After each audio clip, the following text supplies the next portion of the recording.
Kedatangan Ruben Amorim di skuad Manchester United akan menghadirkan sejumlah perubahan. Dilansir Manchester Evening News, ada beberapa pemain yang akan mendapatkan berkah dengan kedatangan Amorim. Salah satunya adalah Anthony. Sebagaimana diketahui, Anthony memang menjadi pesakitan di skuad United pada musim ini dan ia tersisih dari skuad Setan Merah. Alhasil, ia sering menghabiskan waktunya sebagai pemain cadangan di skuad MU. Menurut laporan yang sama, Ruben Amorim sudah melihat Anthony. Ia memutuskan untuk memberikan kesempatan bagi sang winger. Namun posisi Anthony nantinya akan digeser menjadi wingback kanan.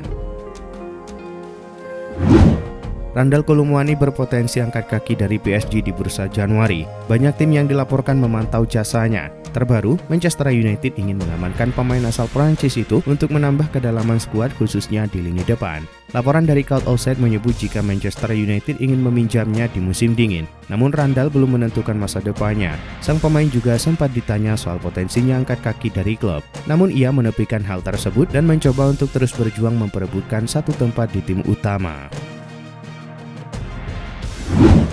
Ada kabar baik datang bagi Real Madrid. Kiper mereka Thibaut Courtois dilaporkan sedikit lagi akan comeback di skuad Los Blancos. Dilansir Fabrizio Romano, kondisi Courtois saat ini sudah semakin membaik. Sang kiper sudah mengikuti sesi latihan Real Madrid. Tak lama lagi sang kiper akan kembali merumput dan mengawal gawang Los Blancos. Romano juga menyebut bahwa Courtois berpotensi comeback pada akhir pekan ini. Los Blancos dijadwalkan akan berhadapan dengan Leganes di lanjutan La Liga dan Courtois dilaporkan berpotensi bermain di laga ini. Juventus sedang berharap-harap cemas menanti kabar terbaru soal kondisi kebugaran Dusan Vlahovic dari timnas Serbia. Pasalnya, sang pemain terlihat meninggalkan lapangan sambil terpincang-pincang usai memperkuat negaranya di laga terakhir fase grup UEFA Nations League. Situasi ini jelas bukan kabar baik bagi Juventus yang akan menghadapi AC Milan akhir pekan ini. Absennya Vlahovic jelas akan mempengaruhi kekuatan Bianconeri yang sudah dilanda krisis pemain akibat cedera. Meski demikian, belum diketahui kondisi sebenarnya yang dialami sang pemain. Vlahovic akan langsung diterbangkan ke Turin untuk menjalani tes medis. Angel Di Maria mengakui dirinya sedang belajar untuk mengambil lisensi sebagai pelatih jelang memasuki akhir karirnya sebagai pemain profesional. Sudah 20 tahun bergelut sebagai pesepak bola, pemain 36 tahun itu jelas harus mempersiapkan rencana masa depannya setelah gantung sepatu. Benfica yang saat ini diperkuatnya pun bisa menjadi klub terakhir yang dibelanya sebagai pesepak bola profesional. Meski belum menunjukkan tanda-tanda akan mengakhiri karirnya sebagai pemain, Di Maria ternyata sudah mempersiapkan rencana masa depannya. Karir manajerial pun menjadi tujuan berikutnya bagi Di Maria. Kylian Mbappe sudah absen di 2 jeda internasional Oktober dan November. Terkini, Mbappe bakal segera dicopot dari jabatannya sebagai kapten timnas Prancis. Dilansir dari L'Equipe, Didier Deschamps diketahui akan mencopot jabatan kapten timnas Prancis dari Kylian Mbappe. Diyakini tugas sebagai kapten akan diberikan kepada Ibrahima Konate atau N'Golo Kante. Mbappe sudah menjabat sebagai kapten timnas Prancis sejak akhir tahun 2023. Sumber terpercaya menyebut bahwa Deschamps tidak akan langsung mencopot ban kapten dari Mbappe, melainkan akan dibicarakan dengan baik. Gerard Pique merupakan jebolan La Masia. Ia diboyong Manchester United pada 2004 dan sempat dipinjamkan ke Zaragoza. Penampilan Pique di Zaragoza cukup banyak, yakni 28 kali. Namun MU belum bisa menjadikan Pique pilihan utama di usia muda.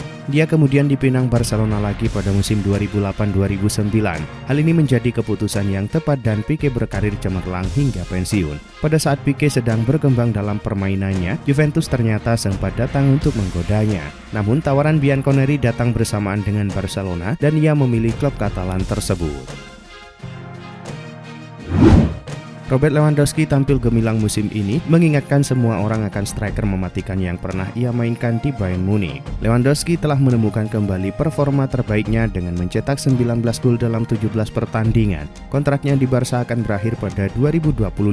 Penampilan konsisten Lewandowski musim ini membuat perpanjangan kontrak hampir pasti. Sementara itu, laporan terbaru dari Diario Sport menunjukkan bahwa Lewandowski mengincar karir yang lebih lama di Barcelona. Tampaknya mantan penyerang Borussia Dortmund itu ingin bertahan di Barca setidaknya hingga tahun 2027.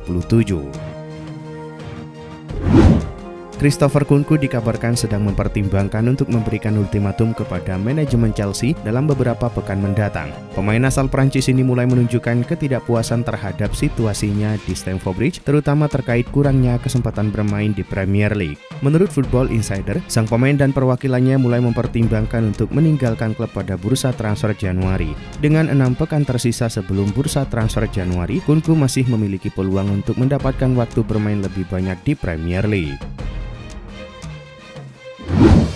Joshua Kimmich kini menjadi salah satu nama besar yang tengah diperebutkan dua raksasa Spanyol, Real Madrid dan Barcelona. Situasi kontrak gelandang Bayern Munich itu dilaporkan telah menemui jalan buntu yang membuka peluang bagi klub-klub lain untuk memboyongnya. Menurut laporan Sky Sport, negosiasi kontrak baru antara Kimmich dan Bayern Munich telah mandek. Sementara kontrak sang pemain saat ini akan berakhir pada akhir musim, yang berarti ia bisa mulai melakukan negosiasi prakontrak dengan klub lain pada Januari mendatang.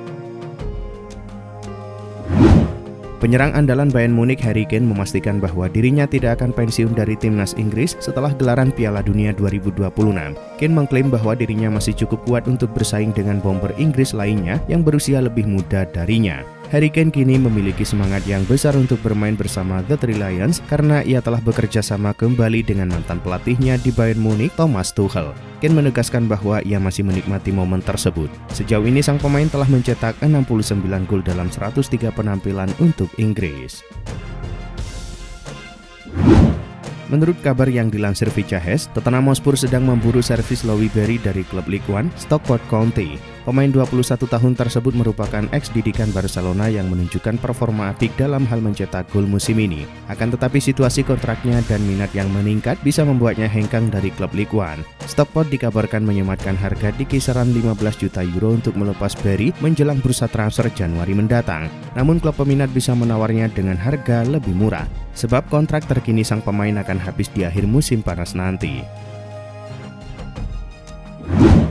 Menurut jurnalis Charles Watts, Arsenal dikabarkan tertarik untuk bergabung dalam perburuan Ryan Cherki pada 2025. Pemain muda berbakat Lyon ini menjadi sorotan banyak klub Premier League setelah situasi sulit yang dialami klubnya. Lyon tengah menghadapi sanksi berat berupa degradasi sementara ke Ligue 2, pengawasan ketat terhadap gaji, dan larangan transfer.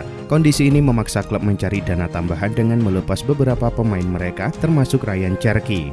Baru-baru ini, pemilik Lyon mengungkapkan bahwa masa depan Cherki akan bergantung pada keputusan pemain berusia 21 tahun tersebut. Manchester City dikabarkan tengah mengincar gelandang bertahan Atalanta Ederson sebagai langkah untuk mengatasi absennya Rodri akibat cedera. Menurut laporan Mundo Deportivo, City tertarik pada pemain 25 tahun itu yang akan mengharuskan mereka menghabiskan biaya 60 juta euro. Klub asuhan Pep Guardiola kabarnya menjadi kandidat terdepan untuk merekrut Ederson dan bersaing dengan Juventus serta PSG. Cedera yang dialami Rodri menjadi masalah tersendiri bagi City. Keputusan untuk mendatangkan Ederson akan menjadi langkah besar bagi City, terutama dengan harga yang diperkirakan mencapai 60 juta euro. Quimmen Kelleher telah lama menjadi pilihan kedua di bawah Alisson Becker sejak dipromosikan ke tim utama. Beberapa waktu lalu, ia secara terbuka menyuarakan kekecewaannya atas situasinya di Liverpool. Ia menegaskan ingin pindah klub untuk mendapatkan kesempatan bermain secara reguler. Dengan kontrak Kelleher yang berakhir pada 2026, transfer pada musim panas 2025 tampaknya tak terhindarkan. Menurut laporan The Sun, Chelsea tertarik mendatangkan Kelleher. Tawaran senilai 35 juta pound sterling bisa membuat Reds mempertimbangkan untuk menerima kesepakatan tersebut. Superstar sepak bola dunia asal Portugal Cristiano Ronaldo dilaporkan sedang merayu Mohamed Salah untuk bergabung dengan Al-Nassr di musim panas mendatang. Dikutip dari Sportskeda, CR7 ingin menambah kekuatan serangan di lapangan. Ia percaya kehadiran Salah akan menjadi tambahan yang luar biasa bagi timnya. Salah sendiri belum mendapatkan perpanjangan kontrak di Liverpool yang membuatnya berpotensi menjadi pemain bebas transfer pada akhir musim nanti. Sementara itu Liverpool kabarnya mempertimbangkan untuk mendengarkan tawaran bagi pemain asal Mesir itu pada jendela transfer Januari 2024. Timnas Indonesia mencetak sejarah setelah menundukkan Arab Saudi pada matchday ke-6 putaran ketiga kualifikasi Piala Dunia 2026. Dalam laga yang berlangsung di Stadion Utama Gelora Bung Karno, Marcelino Ferdinand menjadi bintang dengan 2 gol yang memastikan kemenangan 2-0 untuk skuad Garuda. Lebih dari sekedar kemenangan, tim Merah Putih juga berhasil memecahkan 3 rekor sensasional. Kemenangan tersebut adalah kemenangan perdana melawan Arab Saudi setelah penantian panjang selama 43 tahun. Timnas Indonesia juga menjadi tim ASEAN pertama yang sukses menaklukkan Arab Saudi sejak 2008. Selain itu, ini adalah kemenangan pertama Timnas Indonesia di ronde 3 kualifikasi Piala Dunia 2026. Marcelino Ferdinand juga mencatatkan namanya sebagai pemain Timnas Indonesia pertama yang berhasil membobol gawang lawan di putaran 3 kualifikasi Piala Dunia 2026. Terakhir, Indonesia kini resmi memegang gelar sebagai tim ASEAN paling sukses dalam sejarah kualifikasi putaran ketiga Piala Dunia.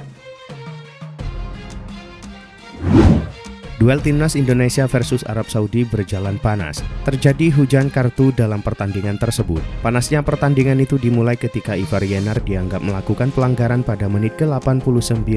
Ekspresi kekesalan Yenar diganjar kartu kuning oleh wasit. Setelah itu, wasit asal Uzbekistan ini juga memberikan kartu kuning kedua kepada Justin Hubner yang berujung kartu merah. Tambahan kartu kuning juga terjadi pada menit injury time saat terjadi insiden di kotak penalti skuad Garuda.